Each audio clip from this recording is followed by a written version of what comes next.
Antes que nada, quisiera agradecer la oportunidad de participar en la Escuela Naranja y compartir mi experiencia como colaborador del gobierno del presidente Fujimori. En esta oportunidad, el tema que voy a tratar va a ser el proceso de privatización peruano. Ya hemos escuchado en forma muy didáctica las experiencias del presidente Fujimori, en la cual nos narra de que fue uno de los artífices de la recuperación económica del Perú, el proceso de privatización. Yo, en esta oportunidad, quisiera complementar los comentarios del presidente con detalles técnicos que demuestran, fuera de toda duda, el éxito del proceso de privatización peruano, que ha sido utilizado como ejemplo en muchas partes del mundo. Y no solamente eso, sino que nos va a permitir de una vez por todas echar por tierra todos los mitos que se han creado alrededor del proceso de privatización peruano. Para ello, voy a ser un poco didáctico y voy a dividir mi presentación en 7 partes. En la primera vamos a remontarnos al origen de las empresas públicas durante el gobierno de Velasco y su consagración en la Constitución del 79, que, como saben, fue una constitución socialista. Luego vamos a pasar a ver la situación de estas empresas públicas que se fueron deteriorando a lo largo de los años para llegar a su máximo deterioro en la época del primer gobierno de Alan García a fines del año 80 y que generó en una hiperinflación incontrolable y el colapso del sistema de gobierno peruano. Luego pasaremos a ver cómo las reformas estructurales iniciadas por el presidente Fujimori dieron cabida a todo este proceso de privatización. Y esto se consagró con la nueva Constitución de 1993, en la cual el Estado pasó a tener un rol subsidiario en la actividad económica. Entonces, esto es lo que da el marco para poder entender el proceso de privatización, que lo haremos en detalle explicando cuáles fueron las empresas que fueron privatizadas. Pero lo que vamos a resaltar, y eso es uno de los puntos fundamentales del proceso de privatización, es que no solamente al momento de vender las empresas públicas se consiguió una renta que permitió cerrar las necesidades fiscales, sino que adicionalmente, en el momento de privatizar las empresas, se comprometieron compromisos de inversión enormes. Estos compromisos de inversión, al hacerse efectivos, fueron los que generaron un incremento significativo de la inversión privada en el Perú, que a la postre devino en un crecimiento económico que es por todos conocidos y que ha permitido la sustentación del modelo económico a lo largo de estos años. Finalmente, para terminar, presentaremos un pequeño recuento de cómo se utilizaron los fondos de privatización, porque también sobre esto se han creado mitos de que fue despilfarrado, cuando en realidad todo ha sido utilizado de acuerdo a los procedimientos del presupuesto y hasta el último centavo fue dado en utilización efectiva y no solamente para aumentar las reservas internacionales, sino también para dar sustento a todo el proceso de la reforma del sistema previsional del Perú. Entonces, estos 7 puntos los vamos a ir desarrollando uno por uno para poder entender a cabalidad el proceso de privatización. Comencemos con el origen de las empresas públicas. Bueno, este origen se remonta al gobierno revolucionario de las Fuerzas Armadas. El golpe que dio el general Velasco instituyó un estatuto del gobierno revolucionario de las Fuerzas Armadas, que creó un marco legal que sustituyó la Constitución de 1933. Y este estatuto, que fue de corte socialista, se inauguró nacionalizando la International Petroleum Company, la famosa IPC, y se creó Petroperú, que fue la primera empresa con el nombre Perú, que después, como todos sabemos, se generaron una cantidad enorme de empresas que fueron del gobierno. Pero lo más importante a resaltar de este proceso es que al iniciar la nacionalización de la IPC, se inauguró un sistema socialista. Y entendemos por sistema socialista porque los medios de producción, es decir, las empresas que son las que permiten producir la actividad económica, pasan a poder del Estado. Y el rol del sector privado fue, en todo caso, subsidiario. O sea, todo lo contrario a lo que tenemos ahora. Antes, con la Constitución socialista del gobierno de Velasco, todas las principales empresas eran dueñas por parte del Estado y la actividad privada era subsidiaria. Y por supuesto esto estaba acompañada por controles de precios, subsidios y toda una serie de medidas que alteraban el normal desempeño de una economía de mercado con las consecuencias que hemos vivido. Y todo esto que fue inaugurado por Velasco fue luego consagrado en la Constitución de 1979. Ya con eso teníamos no solamente los problemas que generó la reforma agraria, sino que se crearon empresas como Pescaperú, Minero Perú, Aéreo Perú, todo lo que terminaba en Perú fue en esa época en la forma normal de la actividad empresarial del Estado. Y entonces, esto con el correr de los años fue deteriorando la economía debido a las distorsiones que generaban toda esta intervención del Estado y llegó a su máxima expresión al final de los años 80, cuando se tuvo el gobierno de Alan García. Para esa época, las empresas públicas atravesaban ya una crisis que excedía no solamente el plano financiero, sino que también la gestión estaba totalmente deslegitimada para la sociedad. ¿Por qué? Porque los gerentes eran designados con criterio político y no técnico, y por lo tanto el manejo de las empresas públicas no podía ni siquiera generar un equilibrio económico, y más bien generaban enormes déficits que minaban la posibilidad de actuar del gobierno. Los significativos déficits registrados por las empresas estatales en los años previos a la reforma de Fujimori estaban siendo cubiertos, lamentablemente, con financiamiento interno, es decir, con financiamiento que provenía del Banco Central, porque no tenía el gobierno en esa época posibilidades de financiarse externamente debido a los problemas políticos que había generado el gobierno de Alan García. Acuérdense que Alan García decidió no pagar la deuda externa y por lo tanto eso cerró todas las fuentes de financiamiento externo, y por lo tanto todo déficit interno tenía que ser financiado con emisión del Banco Central, lo que eso generó obviamente una hiperinflación.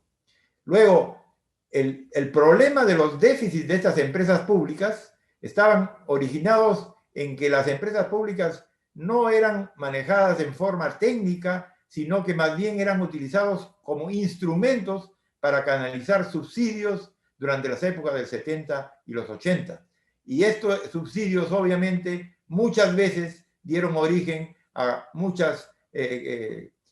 fenómenos o muchos escenarios de corrupción, porque había un descontrol del manejo económico. Acordémonos de todo lo que era el tipo de cambio con el dólar MUC y todo este tipo de diferencias y distorsiones de la economía que al final, a la postre, devinieron en una hiperinflación que destruyó y colapsó el gobierno. El problema también principal era de que como no había posibilidad de acceder al mercado internacional de capitales, la tendencia decreciente de los precios de muchos de los recursos naturales, especialmente de las mineras y de Petroperú, generó una situación insostenible en la economía peruana. Ya el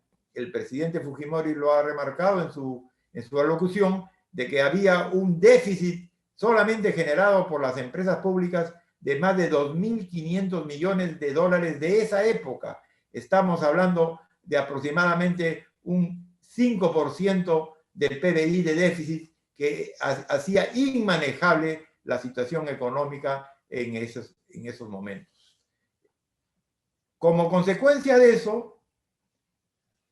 con la asunción al mando del presidente Fujimori, se vio la conveniencia y prácticamente la necesidad de cambiar el sistema económico, cambiar el modelo económico, y eso implicaba unas reformas estructurales a fondo. Estas reformas estructurales fueron iniciadas en 1990 y tuvieron como objetivo sentar las bases para un crecimiento económico sostenido liderado por el impulso de la iniciativa privada. Es decir, cambiaba el enfoque de un Estado interventor a un Estado en el cual la iniciativa privada era la base de toda la actividad económica y sobre todo del crecimiento. Para ello, era indispensable dictar medidas que permitieran la existencia de un sistema de precios sin distorsiones, es decir, anular todo el control de precios que existía, y para que los mercados de bienes y los factores productivos, tanto la mano de obra como el capital, favorecieran en forma eficiente la canalización de los recursos escasos hacia las oportunidades más productivas. Es decir, eliminar toda distorsión que había habido hasta antes de 1990 con esta constitución socialista en la cual el Estado era el dueño de los medios de producción. Asimismo, otra condición indispensable para lograr la estabilidad de la economía es que se necesitaba recuperar y retomar el equilibrio fiscal que, como lo dijimos anteriormente, se encontraba totalmente distorsionado por el elevado déficit que generaban estas empresas públicas. Y esto se tenía que hacer en la forma más rápida posible porque no permitía establecer un sistema económico estable dentro de lo que sería el equilibrio fiscal. Por lo tanto, la privatización de las empresas estatales se enmarcó dentro de este proceso de reforma de la economía, mediante el cual el Estado se retira del papel productor de bienes y servicios privados y más bien se dedica a lo que realmente son las funciones del Estado, que son aplicar los recursos escasos a mejorar los servicios de salud, educación, justicia, seguridad e infraestructura básica. Entonces, con este nuevo concepto, las empresas públicas no tenían una cabida dentro de este esquema de reforma estructural. Y por lo tanto, esto fue consagrado en la nueva Constitución de 1993, que consagró el rol subsidiario del Estado en la actividad económica. Entonces, básicamente lo que la Constitución de 1993 hizo fue un cambio del régimen socialista a un régimen de libre mercado, respeto a la propiedad privada y libertad de precios, que es la Constitución que nos rige actualmente y que nos ha dado tantos años de prosperidad. Esto de acá se basa justamente en el cambio del modelo económico y que por muchos países en el mundo ha sido reconocido como el milagro económico peruano. Este milagro se ha basado justamente en basar el crecimiento económico en la propiedad privada y eliminar la intervención del Estado, ya sea en la propiedad de actividades empresariales o en el control de precios y tipo de cambio. Entonces, esto se quedó establecido en la Constitución del 93 al pasar el rol del Estado a ser uno de subsidiariedad. Esto significa, como lo he dicho antes, que los medios de producción, es decir, todas las empresas principales, pasan a manos del sector privado. Y es eso que dio el marco para el proceso de privatización. Es decir, el gobierno tenía que ir progresivamente saliendo de esa actividad económica y dársela esto al sector privado para poder el Estado ya dedicarse a su función básica, que es la salud, la educación, la seguridad y el sistema del libre mercado, ¿no? Entonces, esto fue lo que enmarcó el proceso de privatización. Fue un mandato de la Constitución de 1993 que, como les digo, fue un cambio radical en la forma del modelo económico del país. Bueno, una vez teniendo el marco que nos daba la Constitución, el proceso de privatización tuvo por objetivo aumentar la eficiencia y, por tanto, la competitividad de la economía, lo cual se logró a través de una mayor participación del sector privado en la actividad económica. El Estado empresario tuvo un alto costo y se llegó al primer trimestre de los 1990 con un déficit económico de las empresas estatales equivalente al 5% del PBI, como consecuencia, obviamente, del mal manejo económico, el control generalizado de precios, el sobredimensionamiento burocrático, y todo esto, el objetivo del proceso de privatización fue entonces orientado en primera instancia a la eliminación de este déficit generado por las empresas estatales y de esta forma lograr estabilizar la economía, ya que el déficit de 5% no permitía de ninguna forma equilibrar los escasos ingresos con el excesivo gasto que demandaban estas empresas, ¿no? El otro objetivo, que es muy importante también, fue de que era necesario impulsar la inversión privada, porque en esa época la inversión privada prácticamente, dadas las condiciones, era inexistente. Y por lo tanto, parte justamente importante de este proceso de privatización fue no solamente lograr la venta de las empresas, sino más bien lograr que al momento de hacer la licitación para poder privatizar las empresas, estuviera esto ligado a la firma de compromisos de inversión. Estos compromisos de inversión tenían un papel fundamental para dinamizar la economía y generar empleo productivo, porque la base del crecimiento económico y la base, por supuesto, del empleo, sobre todo el empleo formal, es justamente la inversión, que era el elemento que estaba más deprimido en la época de las finales de los 80. Y por lo tanto, este proceso de privatización permitió lograr que la inversión privada, sobre todo capitales extranjeros, vinieran en cantidades sustantivas y sobre todo cuando ya se tenía un marco de estabilidad como el que se logró con la reforma estructural que fue consagrada en la Constitución del 93, ¿no? Otro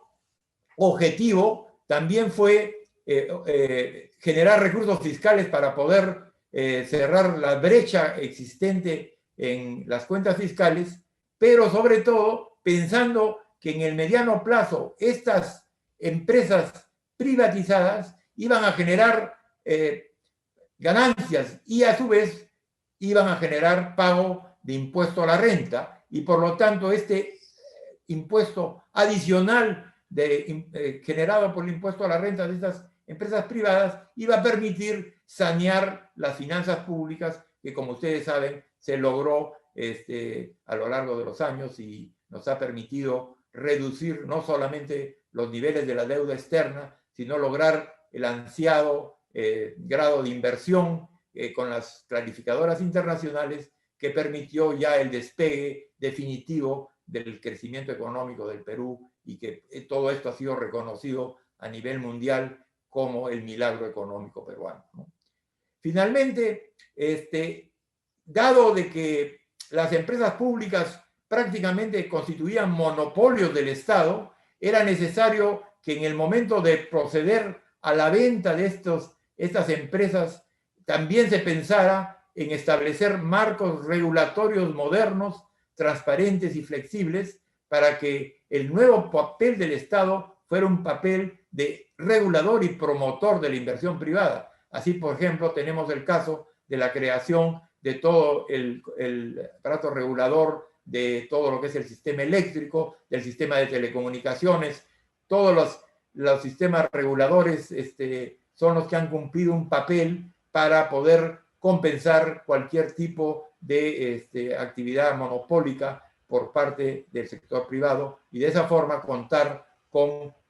no solamente un marco regulatorio moderno, sino con un papel del Estado en la economía que permita regular la inversión privada, ¿no? Entonces, con todos estos objetivos, ¿cómo se logró? Porque además el proceso de privatización fue realizado no solamente en forma transparente, porque esto ha sido reconocido a nivel mundial, el éxito de todo el proceso de privatización, porque fue hecho en términos relativos de un plazo corto, pero no solamente eso, sino que con resultados bastante favorables en términos de los precios de venta. Y la mejor prueba de todo esto es que a pesar de que ha habido miles de investigaciones en todos los aspectos del gobierno del presidente Fujimori, nunca ha habido un juicio en contra de ninguno de los procesos de privatización. Eso da una idea de lo transparente que se hizo y no solamente efectivo, porque se lograron resultados en términos de valores de venta bastante significativos, sino que además se logró, como he mencionado anteriormente, compromisos de inversión significativos que inclusive superaron los valores de las ventas de estas empresas. Eso lo podemos ver en este cuadro. En este cuadro tenemos acá las principales ventas de las empresas públicas que se realizaron en la época de los 90. El principal ejemplo es, como lo ha mencionado también el presidente Fujimori en su ocasión, es Telefónica del Perú. Telefónica del Perú se vendió el 63% de la participación tanto de la CPT como de Entel Perú a la Telefónica de España por el valor de 2.650 millones de dólares. Estos son valores del año 92 que a la fecha significarían más de 15.000 millones de dólares. Pero lo más importante, como lo podemos ver en este cuadro, no solamente fue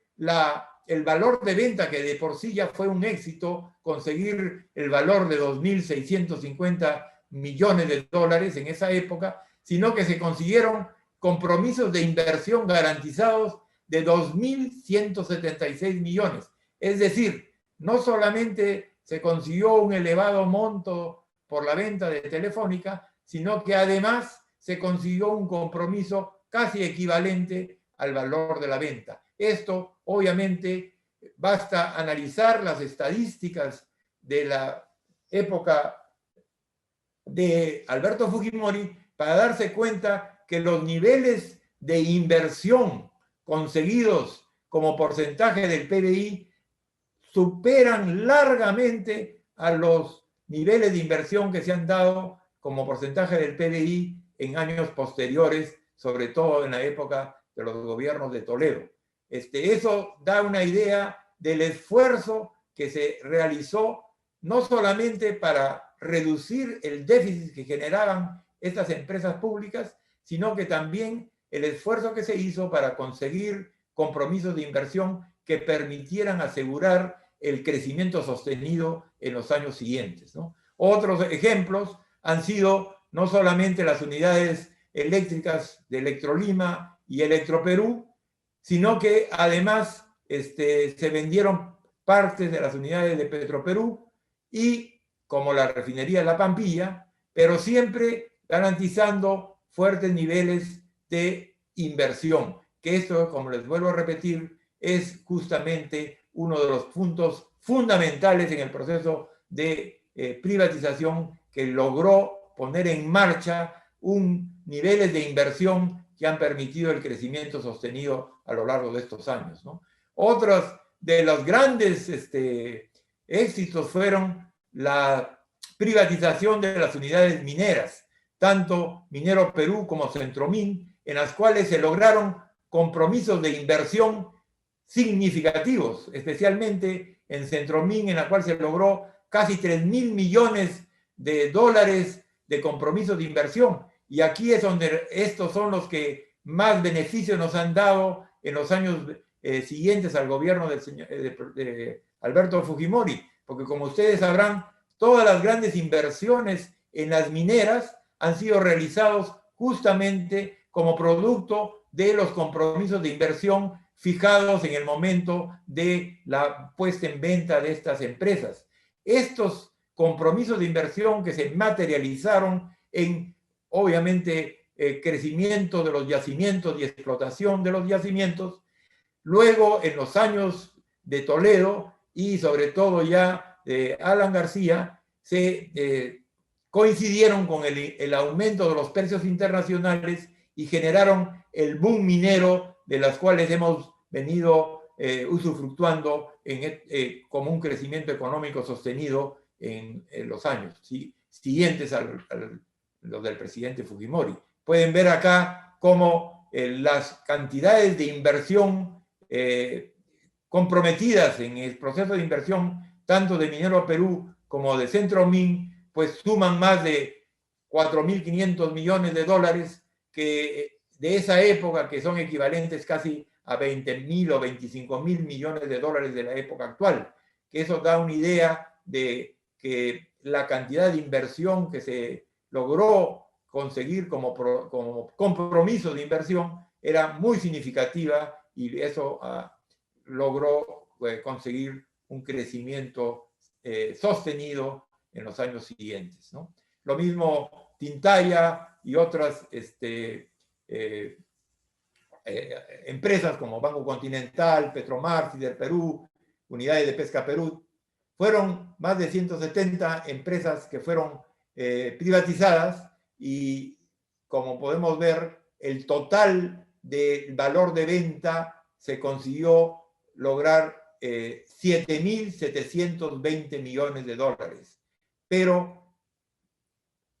paralelo a este valor de venta de 7.720 millones, se consiguieron compromisos de inversión de más de 7.900 millones de dólares. Como pueden ver, los compromisos de inversión excedieron al valor de venta y eso fue justamente lo que permitió hacer que la inversión privada en el Perú creciera a ritmos sorprendentes y que no solamente generaron crecimiento económico en los años subsiguientes, sino que también motivaron la creación de innumerables puestos de trabajo, consiguiendo que el crecimiento económico del Perú fuera sustentado y permitiera la reducción de la pobreza y no solamente en términos absolutos, sino que también hubo una mejor distribución del ingreso. Por lo tanto, todo esto se consiguió gracias al esfuerzo de tener un proceso de privatización de empresas estatales que no solamente permitió eliminar los déficits enormes que se tenían en las cuentas fiscales, sino que también se logró reactivar la inversión que en años previos estaba totalmente parada. Y eso obviamente se consiguió gracias a los compromisos de inversión que estuvieron íntimamente ligados al proceso de privatización. Para que tengamos una buena idea, acá lo podemos observar ya en mejor detalle, cómo los niveles de inversión, o podemos llamarle los compromisos de inversión, superaron largamente al valor de venta de las empresas privatizadas, ¿no? Esto obviamente fue durante los periodos del gobierno del presidente Fujimori y posteriormente el proceso de privatización ha continuado a paso más lento, pero de todas maneras lo que se ha generado a través de las modalidades de las concesiones son las que han permitido continuar con este esfuerzo de inversión privada. lamentablemente, en los últimos 10 años, como consecuencia de los malos manejos que han habido en los gobiernos que sucedieron al presidente Fujimori, se ha aprovechado y se ha manchado, digamos, la transparencia que hubo en el proceso inicial de la privatización, y podemos ahora observar de que hemos tenido episodios que no solamente han sido cuestionados, sino que han conseguido paralizar en muchos casos la inversión privada, y también se han detectado casos flagrantes de corrupción, como son los casos de Lavallato y los casos de el Club de la Construcción. Está todo vinculado a este tipo de concesiones que lamentablemente dejaron pues de tener esa transparencia que caracterizó el proceso de privatización en la época de los 90, ¿no? Ahora, existe un mito que ha sido obviamente propalado falsamente por los adversarios y los enemigos del presidente Alberto Fujimori respecto a de que lo que se consiguió con la venta de estas empresas fue despilfarrado y muchas veces robado. Y la verdad no es así. Han habido una serie de estudios, tanto por parte del Banco Central como parte de CEPAL y como parte, inclusive uno más reciente, de Jorge Pesquera, en la cual se demuestra hasta el último centavo cómo fue utilizado lo que se logró de los procesos de privatización. Aquí en este cuadro podemos ver de que los recursos obtenidos por la venta de las empresas ascendieron a 6.445 millones de dólares, y esos fondos generaron intereses, y esos intereses ascendieron a 706 millones, que dan un total de 7.151 millones que se lograron como producto de las ventas de las empresas o como producto del proceso de privatización. Estos 7.151 millones, a través de un levantamiento minucioso de los gastos, todos presupuestados y registrados en las cuentas de la República, podemos determinar exactamente hacia dónde han ido y cómo han sido utilizados. Como pueden ver, el principal destinatario de todos estos fondos, como fue el mandato de la ley de privatización, fue transferencias al Fondo de Consolidado de Reservas, al FONAFE y al Fuente de Estabilización Fiscal, que son justamente tanto el Fondo Consolidado de Reservas como el FONAFU fueron o son los principales fuentes de financiamiento de todo el sistema previsional de la ONP. Entonces aquí podemos ver que esta cantidad de millones de dólares, 2.087 millones, han sido dedicados exclusivamente y se encuentran actualmente en el Fondo de Reservas del Banco Central. Y no solamente eso, sino que actualmente se vienen utilizando, como por ejemplo el Fondo de Estabilización Fiscal. Entonces, esta cantidad de miles de millones, de 2.800 millones, está perfectamente contabilizado, y ese es el principal el origen de las transferencias a todo el sistema provisional. Adicionalmente, también hubieron gastos. Estos gastos fueron vinculados, se quiere decir que fueron vinculados al gasto militar, al gasto de compra de armamentos, pero eso solamente fue una mínima parte, solamente fueron 350 millones. El resto fue utilizado para aliviar los fenómenos del Niño y desastres naturales que hubieron durante todos esos años, y está perfectamente contabilizado en el presupuesto de cada uno de los años. Por lo tanto, el destino de cada uno hasta el último centavo de la venta a las empresas está perfectamente contabilizado en las cuentas del Banco del presupuesto de la República, y adicionalmente hubo devoluciones de 158 millones y un saldo final que figura como reservas internacionales en el Banco Central de 543 millones. Y eso es lo que cuadra hasta el último centavo el uso, y por lo tanto esto desmistifica y echa por tierra todos los infundios creados respecto a cómo se utilizaron estos fondos, ¿no? Entonces, realmente, no solamente el proceso de privatización permitió sanear las cuentas fiscales,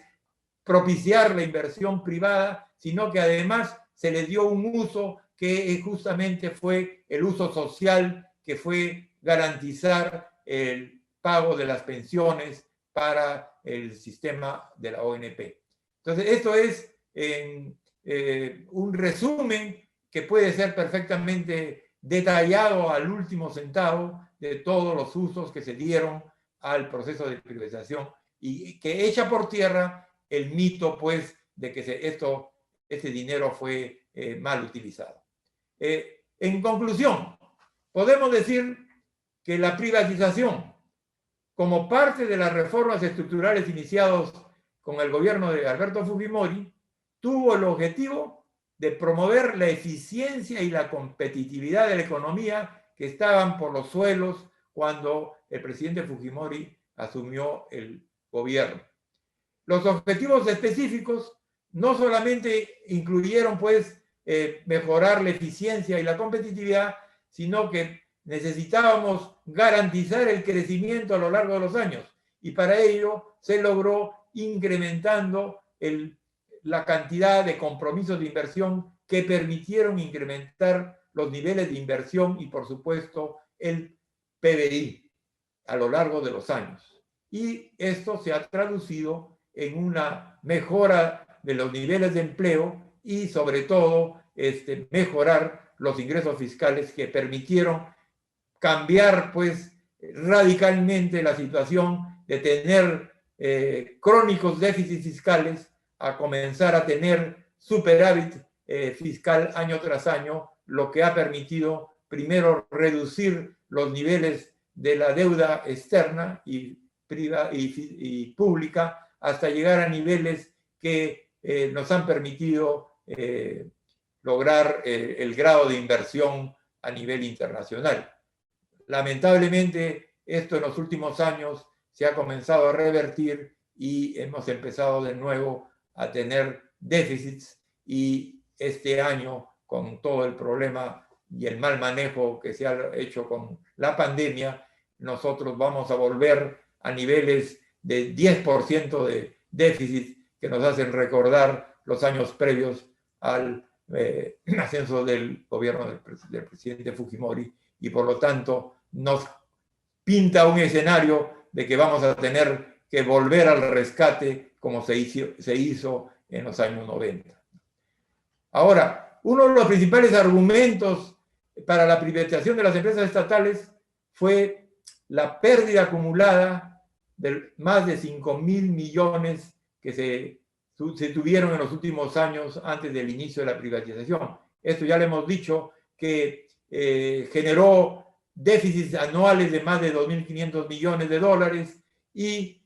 esto básicamente se explica, pues, por el mal manejo que se tenía de las empresas, porque era un manejo totalmente político, y que obviamente, al ser un manejo político, determinaba que los objetivos de estas empresas no fueran, pues, compatibles con la naturaleza de su actividad. Y así también devino en que se utilizaron para poder hacer el control de precios y una mal llamada redistribución del ingreso, porque en ese intento se consiguió una hiperinflación que lo único que consiguió fue que los pobres fueran más pobres, ¿no? Entonces,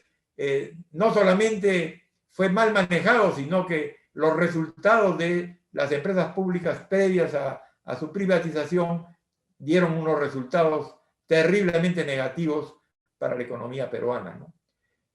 Ahora, como consecuencia de todas estas privatizaciones, el Tesoro Público, a lo largo de todo este proceso, recibió ingresos por un valor de 7.000 millones de dólares, de los cuales, como hemos visto, 3.800 millones fueron utilizados en gastos sociales y, sobre todo, en constituir fondos previsionales que hasta ahora permiten financiar el pago de las pensiones del sector de la ONP. El resto de los recursos, inclusive, como hemos visto, pasaron a formar parte de las reservas internacionales del país. Y eso da una idea de que no solamente el proceso fue 100% transparente, con reconocimiento a nivel mundial de la forma como se hizo, sino que además logró eliminar todas las desequilibrios de las cuentas fiscales del país y con el recurso de las inversiones lograr un crecimiento sostenido a lo largo de los años que, como todos sabemos, ha sido considerado y reconocido por todos los países en el mundo, ya que inclusive se ha llegado a llamar el milagro peruano, ¿no?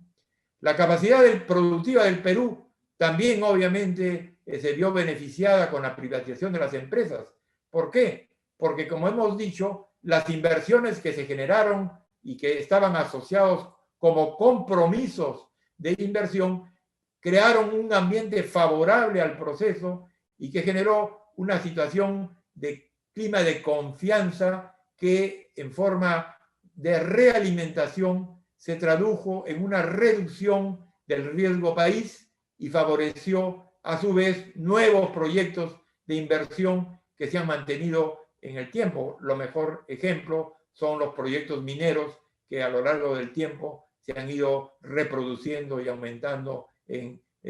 su calidad y diversificación. Lamentablemente, una vez más, toda una serie de medidas en contra de esta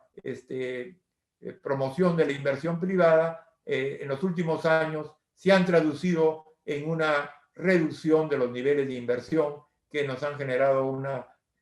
desaceleración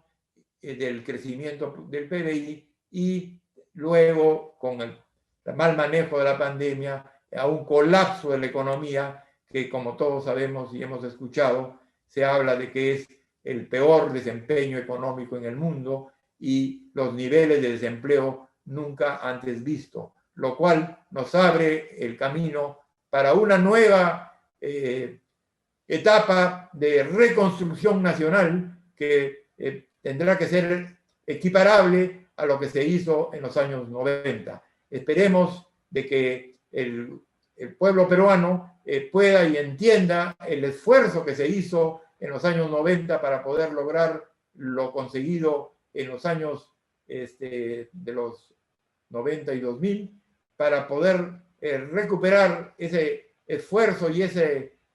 ímpetu que tuvo la economía gracias al esfuerzo del sector privado.